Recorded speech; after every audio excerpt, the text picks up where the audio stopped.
Assalamualaikum warahmatullahi wabarakatuh. Salam sejahtera untuk kita semua. Perkenalkan, nama saya adalah Alfirdan Ivani dari Prodi Teknik Informatika. Pada kesempatan kali ini, saya ingin memaparkan proposal skripsi saya dengan judul Clustering Occupancy Movement in Underactuated Zone Using K-means, atau dalam artian pengelompokan pergerakan penghuni di dalam zona underactuated atau zona tidak terprediksi menggunakan metode K-means. Latar belakang masalah dalam judul saya ini adalah yang paling pertama adalah soal kenaikan energi. Ini adalah yang paling dasar. Karena yang kita ketahui, penggunaan energi meningkat dalam beberapa tahun terakhir, menyebabkan permintaan pada energi dunia semakin meningkat, sehingga berpengaruh kepada sektor lainnya. Pada akhirnya, ini juga menyebabkan minat pada efisiensi penggunaan energi terus meningkat, terutama pada penggunaan energi bangunan pada sistem heating, ventilation, dan air condition atau HVAC. Selanjutnya, HVAC, heating, ventilation, and air condition merupakan sistem pengendalian udara yang berada di dalam sebuah ruangan atau tempat. Dalam penggunaannya, sistem HVAC tradisional hanya berdasarkan dengan mematikan atau menghidupkan sistem di tingkat bangunan, sehingga ini menyebabkan pemanasan dan pendinginan yang tidak perlu di beberapa ruangan, yang mengakibatkan pemborosan energi atau kurangnya opsional penyebaran pemanasan atau pendinginan pada suatu ruangan dan menyebabkan kekurangan kenyamanan. Lantas, bagaimana cara mengoptimalkannya? Salah satunya adalah dengan okupan di situ tersendiri. Okupan atau penghuni, perilaku penghuni lebih tepatnya, seperti pergerakan okupan di dalam suatu ruangan, aktivitas okupan di dalam ruangan, memiliki dampak yang lebih besar, yang relatif lebih besar pada penggunaan energi. Dalam penelitian yang dilakukan oleh Mitra dan yang lainnya pada tahun 2021, menemukan bahwa deteksi okupan yang akurat dapat mengurangi total penggunaan energi di gedung perkantoran, ruangan terbuka hingga 30%. Dan pada perubahan iklim yang signifikan, perilaku okupan ditemukan memiliki pengaruh paling besar terhadap konsumsi energi pendinginan di bangunan tempat tinggal. Lalu apa hubungannya okupan dengan sistem HVAC tersebut? Jadi, mencari sebuah hubungan antara perilaku okupan dengan penggunaan energi, terutama energi yang dibutuhkan pada HVAC, menjadi sebuah tinjauan mendalam, terutama pada zona atau tempat yang tidak dapat diprediksi berapa jumlah maupun perilaku pergerakan pada okupan dalam jangka waktu tertentu. Nah, oleh sebab itu, kita memanfaatkan sebuah teknologi untuk mendapatkan sinyal strength dari setiap masing-masing okupan sebagai nilai untuk mencari jumlah okupan itu sendiri dan posisi pergerakan okupan. Serta dibuat sebuah pengelompokan agar mudah mengetahui area yang dikunjungi oleh okupan di sebuah ruangan menggunakan metode K-means. Nah, oleh sebab itu, didapatkanlah sebuah rumusan masalah dalam penelitian ini, yaitu bagaimana melakukan clustering terhadap pergerakan occupants di dalam zona underactuated menggunakan algoritma K-means. Namun, ada beberapa batasan masalah. Yang pertama, cakupan zona untuk penelitian ini hanya beberapa ruangan, berventilasi dengan pembatasan jumlah ventilasi yang digunakan di perpustakaan Universitas Teologi. Yang kedua adalah pengambilan data pada penelitian ini dengan memantau titik pergerakan okupan menggunakan wireless card yang mendeteksi sebuah access point untuk mengetahui posisi okupan dari sinyal strength terhadap wireless card ke access point dan mengetahui posisi okupan terhadap ventilasi dalam beberapa waktu. Yang ketiga adalah data yang didapatkan tidak memiliki batas imajiner terhadap ruangan yang digunakan secara nyata. Selanjutnya adalah tujuan dari penelitian ini, yaitu menghasilkan sebuah data mengenai posisi dan jumlah dari occupants di dalam zona underactuated tersebut terhadap ventilasi pada setiap ruangan yang sudah dikelompokkan, dan data tersebut siap digunakan untuk model riset pengoptimal penggunaan HVAC pada bangunan. Jadi, ini tujuan penelitian saya adalah menghasilkan sebuah data mengenai posisi pergerakan occupants dan jumlah dari okupan itu sendiri yang sudah dikelompokkan. Berarti otomatis sudah diketahui titik tengah atau center atau centroid, ya, titik tengah dari pengelompokan. Titik tengah dari pengelompokan terhadap titik ventilasi, berarti jaraknya sudah diketahui. Nah, itu pula juga udah diketahui berapa jumlah dari okupan per kelompoknya dari setiap waktu ke waktu, seperti itu. Terhadap titik ini terhadap setiap klaster. Oke. Selanjutnya adalah metode penelitian. Metode penelitian yang saya lakukan yang ada 3 proses, yaitu pertama, akuisisi data atau proses pengumpulan data. Yang kedua adalah pengelompokan atau means clustering. Yang ketiga adalah output data, menampilkan hasil data.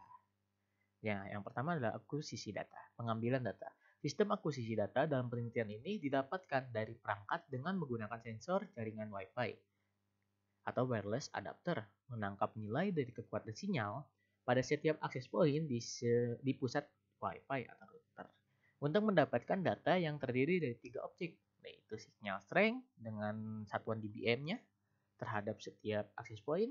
Yang kedua adalah ID wireless adapter atau ID occupancy-nya, serta waktu ketika pengambilan data tersebut dilakukan. Ya, adapun lokasi yang digunakan untuk pendataan merupakan perpustakaan Universitas Geologi yang dilakukan selama 1 minggu. Nah, berikutnya ini merupakan salah satu contoh tabel yang nantinya kita dapatkan, data yang kita dapatkan nantinya. Jadi di sini kita lihat ada ID, ada access point 1, ada access point 2, 3, 4, sampai access point ke N, serta waktunya. Ya. Dalam akuisisi data, untuk pengambilan nilai dari sinyal strength tidak menggunakan satu access point saja, melainkan beberapa access point. Oleh sebab itu, maka di sini access point dikatakan N. Nah, di sini nanti tergantung dari keadaannya, tergantung dari lapangannya nanti berapa access point yang akan digunakan nantinya. Serta waktu. Waktunya ini memiliki ketentuan, yaitu dalam 1 jam diambil selama 10 menit sekali. Jadi di sini saya hitung ya, di sini ada jam 9, jam 9, jam 9. Nanti ketika setelahnya jam 9 lewat 10 menit, maka akan diambil kembali datanya. Itu untuk apa? Untuk mengetahui posisi pergerakan setiap occupants dalam 10 menit nantinya. Seperti itu. Nah, selanjutnya adalah setelah dapat datanya sudah didapatkan semuanya, udah aman selama 1 minggu sudah dapat, maka dimasukkan ke dalam metode means clustering. Means clustering ini merupakan metode non-hierarki dan termasuk ke dalam proses permodelan unsupervised learning dan mengelompokkan data berbagai partisi. Metode Cummins sendiri digunakan untuk melakukan pencarian data dengan membagi data menjadi sebuah kelompok atau cluster berdasarkan kesamaan nilai suatu variabel atau jarak suatu variabel. Metode Cummins ini merupakan salah satu metode dengan parsional karena diperlukan sebuah penentuan awal pada jumlah awal cluster untuk mendefinisikan nilai awal dari titik pusat atau centroid dengan menggunakan proses yang berulang-ulang sampai tidak menemukan perubahan pada centroid di setiap clusternya.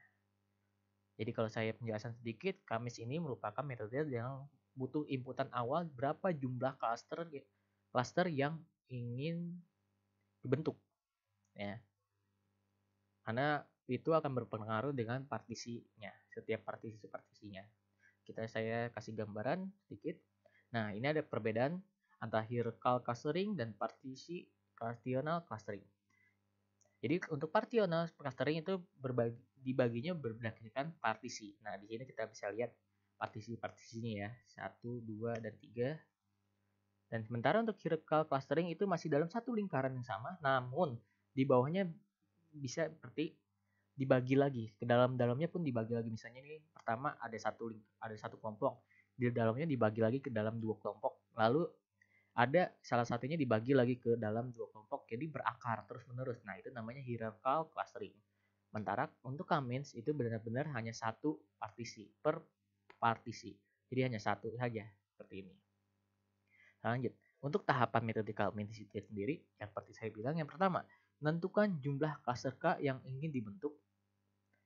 Ya, berarti kita harus menginisialisasikan berapa kelompok atau berapa klaster yang ingin kita bentuk. Yang kedua adalah menentukan sebuah nilai awal dengan titik pusat centroid pada masing-masing klaster. Untuk penentuannya ini bisa dilakukan secara random menggunakan algoritma K-mean pada data yang sudah disiapkan maupun melakukan inisialisasi centroid terhadap terhadap klaster sebanyak titik klaster jumlah klaster yang ingin dibentuk. Jadi misalnya klasternya ada 3, maka jumlah centroid yang diinisialisasikan harus 3 juga. Seperti itu. Yang ketiga adalah menghitung jarak setiap data terhadap masing-masing centroid hingga didapatkan jarak paling dekat dari setiap data terhadap centroid. Untuk perhitungan jarak ini menggunakan metode Euclidean distance. Yang keempat adalah mengelompokkan data berdasarkan jarak yang terdekat dengan masing-masing centroid agar terbentuk sebuah klaster. Yang kelima adalah mencari nilai dari centroid baru dengan menggunakan nilai rata-rata pada setiap klaster yang sudah didapatkan. Yang keenam adalah menghitung kembali jarak antara data dengan centroid baru hingga tidak terjadi perubahan nilai centroid pada saat pengelompokan ataupun tidak terjadi perubahan pada anggota klaster kembali. Seperti itu. Nah, kalau kita buat sebuah flowchart alur metode K-mean adalah bentuk seperti ini. Yang pertama adalah menentukan jumlah klaster atau K. Berarti ini adalah inisialisasi inputan. Selanjutnya adalah menentukan asumsi titik pusat klaster atau centroid. Ya, ini bisa diinisialisasi ataupun ditentukan secara random. Selanjutnya adalah menghitung jarak data objek terhadap centroid. Nah, ini menggunakan metode Euclidean distance untuk mencari jaraknya. Yang keberapa nih? 4 adalah kelompokkan data berdasarkan jarak terdekat pada centroid. Nah, ini dikelompokkannya itu dengan ketentuan bahwa semakin dekat jarak dengan centroidnya, maka data tersebut akan masuk ke dalam klaster di mana centroid yang paling dekat itu berada. Seperti itu. Selanjutnya adalah menghitung nilai centroid baru. Nah, ini menggunakan nilai rata-rata terhadap anggota dari klasternya. Seperti itu. Setelah mendapatkan nilai centroid yang terbaru, maka akan dilihat nih, apakah ada perubahan pada centroid ataupun pada data di setiap klasternya. Jika masih ada perubahan, maka akan diulangi lagi dengan menghitung jarak data terhadap centroid. Terus mengelompokkan kembali, serta menghitung kembali atau mencari nilai centroid yang baru lagi. Seperti itu. Nah, pas itu setelahnya baru dicek kembali, apakah ada perubahan lagi. Jika ada, maka diulang kembali. Jika tidak ada, maka hasil akhir dari clustering didapatkan. Makanya berarti nanti akan didapatkan sebuah nilai akhir dari centroid serta mendapatkan nilai jumlah akhir dari setiap cluster yang sudah didapatkan. Seperti itu. Nah, ini sedikit penjelasan tentang penentuan jarak terdekat terhadap centroid menggunakan metode Euclidean distance atau yang Euclidean distance sendiri adalah perhitungan jarak antara partisi antara A dan antara B. Penentuan jarak terdekat data terhadap centroid. Nah, ini kita menggunakan algoritma Euclidean distance ya, dengan mencari jaraknya. Euclidean distance itu sendiri merupakan perhitungan pencarian jarak dengan antara dua partisi. Dengan dua partisi ya. Berarti kita lihat di gambar contoh ada titik A dan titik B. Nah, untuk mencari jaraknya itu menggunakan Euclidean distance. Seperti itu. Kalau kita lihat persamaannya dengan keterangan D itu menilai variabel jarak. Berarti kita mencari nilai variabel jaraknya. Setelahnya baru kita I, di mana I ini merupakan variabel berdasarkan data pertama. Misalnya data ke I. Nah, berdasarkan ini A sama X1 dengan X2. Berarti di sini kan persamaannya nih. Data yang pertama ya, ini atribut yang pertama. Nanti saya jelaskan kepada studi kasus contohnya ada. Untuk lebih lengkapnya, yang N, dimensi data atau jumlah data. Nah, ini berapa banyak data yang digunakan. Misalnya ada berapa titik. Dan key merupakan data sinyal strength terhadap access point. Nah, ini untuk penelitiannya. Key itu merupakan datanya.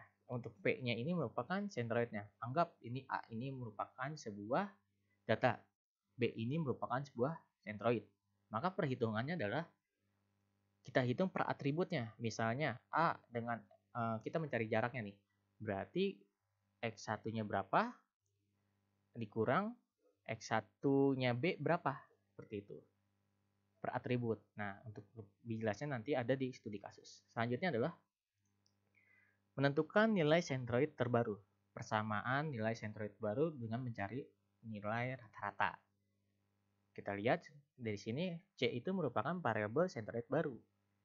XY merupakan variabel dari jarak data ke I. Nah, XY ini merupakan nilai jarak ya. Nilai jarak, mohon maaf, bukan nilai jarak, nilai per atribut.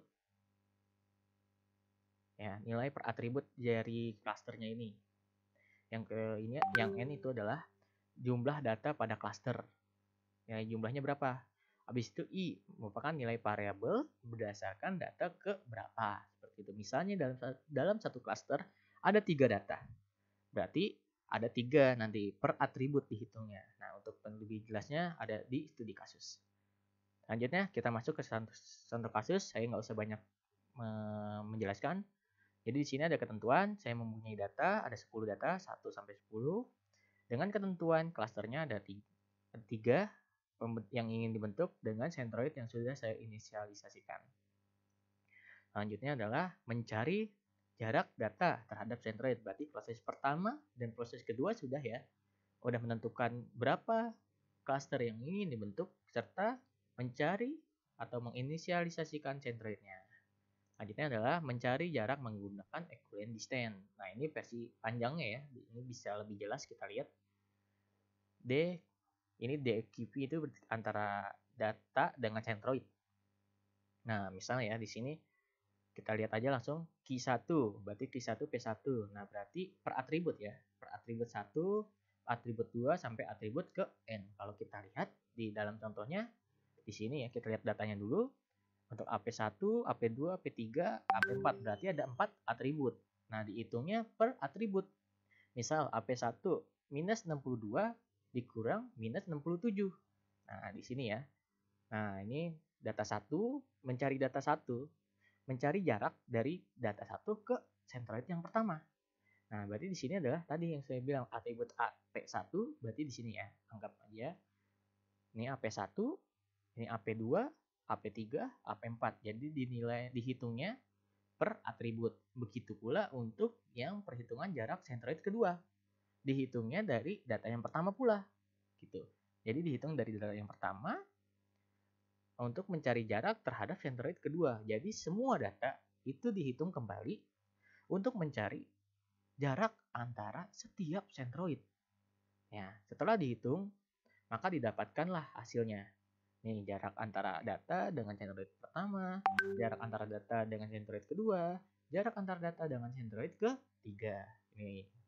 Lalu dilakukanlah sebuah pengelompokan. Pengelompokan ini dengan ketentuan semakin kecil nilai di antara mereka, di antara ketiga sentroid ini, maka data tersebut akan masuk ke dalam sentroidnya. Kalau lebih jelasnya ini. Misal, saya ambil contoh untuk yang ID yang pertama. Nilai jaraknya dengan sentroid yang pertama adalah 50. Dengan sentroid kedua adalah 34. Dengan sentroid ketiga adalah 22. Maka kita lihat nih, yang mana yang paling kecil. Berarti kalau yang paling kecil berarti jaraknya adalah yang paling dekat dengan sentroid. Oleh sebab itu, untuk data yang pertama masuk ke dalam klaster ketiga atau sentroid ketiga.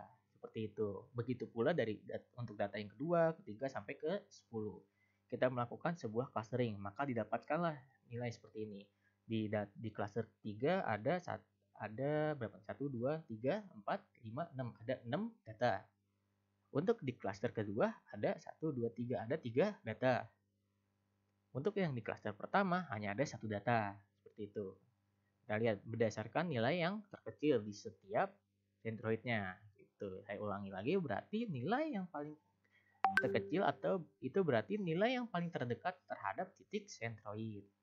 Setelah didapatkan pengelompokan, maka dicarilah nilai sentroid terbaru. Nah, nilai sentroid terbaru menggunakan nilai rata-rata. Perhitungannya adalah per atribut dicarinya. Misalnya nih, untuk sentroid kedua, berarti sentroid kedua atribut A nih, akses point 1, AP1. Maka kalau kita lihat nih, klaster kedua kan ada data ketiga, data keempat, data kelima. Seperti itu. Oke, setelah didapatkan ya, dari setiap klasternya, anggota-anggotanya setelah didapatkan, maka dicari. Nah, ini persamaannya rata-rata. Nah, per atribut yang saya bilang tadi, per atribut dicarinya. Misalnya, tadi saya sudah jelaskan, untuk akses point pertama berarti yang kalau cluster kedua atau centroid kedua ada 3 data, maka 3, 4, 5 berarti akses point pertama yang dicari adalah rata-rata dari ketiga ini nih. Ketiga atribut dari akses pointnya. Nah, berarti 60, 67, 58 di ya rata-ratanya ya 60, 67, 58 dibagi 3. Kenapa dibagi 3? Karena banyak jumlah anggota klaster 2 itu hanya ada 3. Seperti itu. Kalau misalnya ada 4 berarti nanti ada 4 sini per atribut. Nah, AP1, AP2, AP3, AP4. Maka setelah itu didapatkanlah nilai centroid yang terbaru. Seperti ini nilai centroidnya. Kita udah menghitungnya per atribut. Ini. Setelah didapatkan nilai centroid terbaru, maka dilakukanlah sebuah proses perhitungan jarak data terhadap titik centroid. Diulang lagi. Serta dilakukan kembali sebuah pengelompokan sampai tidak ada perubahan pada titik centroid maupun pada anggota di setiap klasternya. Gitu. Nah, setelah saya melakukan terus perhitungan sampai perulangan kedua, maka didapatkanlah sebuah hasil di sini. Terus buah hasilnya. Nah, di sini ya. Kita lihat tabelnya. Untuk klaster ini untuk klaster 3 ya, karena mulainya dari 0. Untuk klaster 3 di sini dapat kita lihat ya. Ada 1 2 3 4, ada 4 anggota. Untuk klaster 2 ini yang biru ada 4 anggota. Sementara untuk klaster 1 yang merah ini ada 2 anggota. Nah, ini adalah nilai akhir. Jumlah akhir dari setiap klasternya. Dan kita juga mendapatkan hasil akhir dari centroid datanya, centroidnya nih yang tadi yang berfungsi. Nah, ini kita mendapatkan, jadi kita mendapatkan dua hasil. Pertama, jumlah per klaster dan titik centroidnya. Ya, kita udah mendapatkan ini. Selanjutnya, setelah didapatkan hasil akhir dari anggota setiap klaster dan diketahui pula nilai titik centroidnya, maka data yang didapatkan tersebut dapat digunakan untuk mengetahui berapa anggota atau N pada setiap klaster dalam 10 menit pengambilan data. Nah, jadi untuk data yang ini hanya dihitung selama 10 menit saja. 10 menit setelahnya karena memang ada perubahan, kemungkinan ada perubahan pergerakan okupans, maka titik posisinya pun akan berubah. Nah, itu juga akan dilakukan clustering kembali seperti itu. Maka dicarilah dalam 1 jam itu ya, untuk mengetahui jumlah anggota setiap 1 jam maupun 1 hari, dilakukanlah pencarian nilai rata-rata pada setiap klaster persamaan. Nah, dengan persamaan ini MC1, misal MC1 ini untuk rata-rata jumlah klaster sebanyak selama 1 jam misal. Berarti 1 jam ini kalau kita ambil selama 10 menit berarti ada 6 data ya, 6 data akhir. Berarti klaster jumlah klaster untuk data yang pertama sampai jumlah klaster untuk data yang terakhir, data ke-6 gitu. Dibagi berapa? Bagi 6. Kenapa bagi TN-nya 6? Karena emang 6 kali pengambilan data dalam 1 jam. Seperti itu. Berarti jumlahnya klasternya ini tetap diketahui nih. Berapa rata-ratanya dalam 1 jam klasternya. Nanti kita cari lagi dalam 1 hari berapa. Pengambilannya di berapa kali pengambilan. Seperti itu. Serta dapat diketahui juga nih nilai centroid yang digunakan untuk mencari jarak terhadap titik ventilasi. Proses ini menggunakan persamaan equidistant untuk mengakumulasikan nilai jarak tersebut dengan menggunakan data centroid terakhir. Ya, jadi hasil yang didapatkan ada 2, yaitu jumlah anggota rata-rata jumlah anggota per setiap 1 jam maupun 1 hari tuh. Dan didapatkan pula data mengenai nilai sentroid per 10 menit sekali. Jadi dengan itu kita dapat mengetahui nih tujuannya dari clustering ini gitu. Tujuannya telah didapatkan karena datanya tersebut akan dicari untuk mengetahui ya nilai penyebaran volume udara ketika pengoptimalan sistem HAPAK untuk yang jumlah anggota per setiap 1 jam ataupun 1 hari itu akan diketahui volume udara yang akan digunakan, dan nilai sentroid itu yang nilai sentroid akhir itu dalam 10 menit sekali itu akan digunakan untuk mengetahui berapa kecepatan angin yang digunakan nantinya, atau pendingin atau penghangat nantinya yang digunakan kecepatan anginnya. Seperti itu. Dalam 10 menit sekali karena kan okupansinya itu pasti berpindah-pindah setiap 10 menit ya rata-rata. Seperti itu. Oke, sebab itu data yang akhirnya sudah didapatkan yaitu jumlah anggota dan nilai sentroid terakhir. Ya, itu presentasi dari saya. Sekian dan terima kasih